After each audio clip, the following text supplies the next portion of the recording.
days after fighting a war. And even as the two nations trade barbs and insults on the world stage, India and Pakistan are on the same page. In fact, China, Russia, Iran, and Belarus are seemingly on the same page as well. What brought about this surprise unity? Afghanistan, and we want it back, and we want it back soon, right away. And if they don't do it, you're going to find out what I'm going to do. Of course, the US President Donald Trump's latest demand, he wants bagram, and he wants it now. The problem is, bagram is in Afghanistan, and Afghanistan is under Taliban rule after the Americans abandoned the nation in 2021. Add to this, Russia, a stakeholder in anything and everything America is involved in.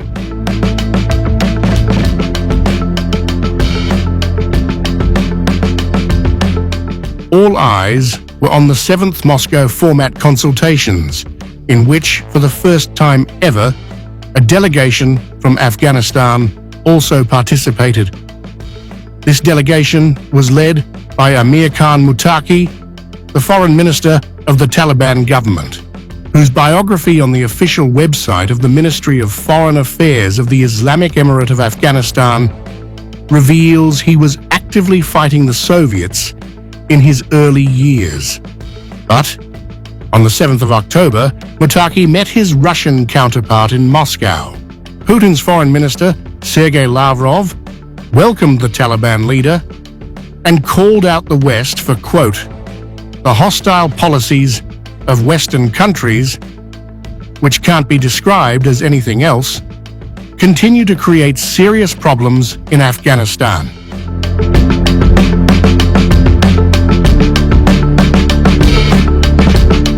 Подтверждаем категорическую неприемлемость размещения военной инфраструктуры третьих стран на территории Афганистана, равно как и на территории соседних с ним государств под какими бы то ни было предлогами. Силовое присутствие внерегиональных игроков способно привести к дестабилизации и новым конфликтам. Lavrov also claimed Russia is interested in assisting in every way possible to achieve peace and prosperity in Afghanistan. This was not the only shift.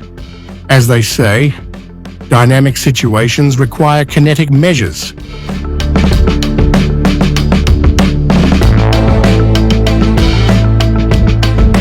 The rejection of foreign military deployments in Afghanistan is clearly aimed at the United States of America. Interestingly, Trump's plan seems to have united a region where goals remain the same, but the roads change by the minute. In 2001, when the so-called War on Terror was launched, bagram was crucial for the Americans. It was the Soviet Union that built Afghanistan's largest air base. When the Americans entered, they expanded the base. It now has 2 concrete runways and is around 50 kilometers from the capital Kabul. Due to the terrain, taking Afghanistan solely by air superiority is a near impossible task. The area restricts operation of larger war and cargo planes, and communications are severely affected. However, bagram is a great launch pad. Not only does it provide a solid foothold in the region, it is also less than an hour away from China's Xinjiang nuclear facility.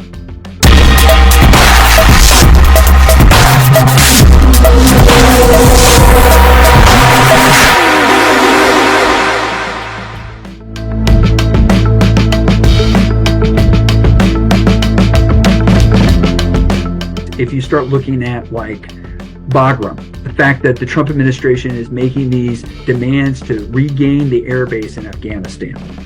And the reason why is because they're like, we want to be able to have military presence towards China. I can completely see where the Trump administration is viewing the importance of Pakistan from that frame. They are an ally who gives us, if you want to use the word that we use, access.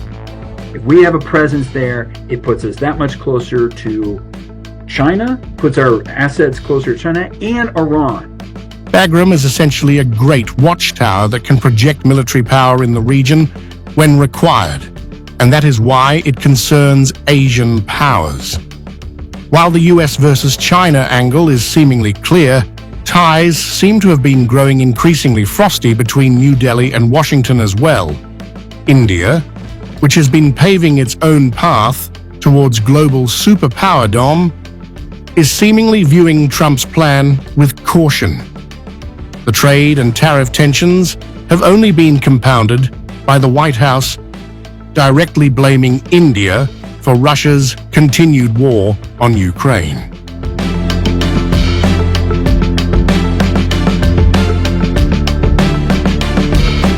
While China, Russia and India's standpoints are clear and make sense, Pakistan leaves space for guesswork.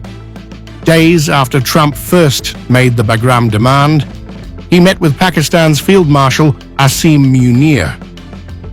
Balochistan aside, many speculated that the two might have also discussed the air base.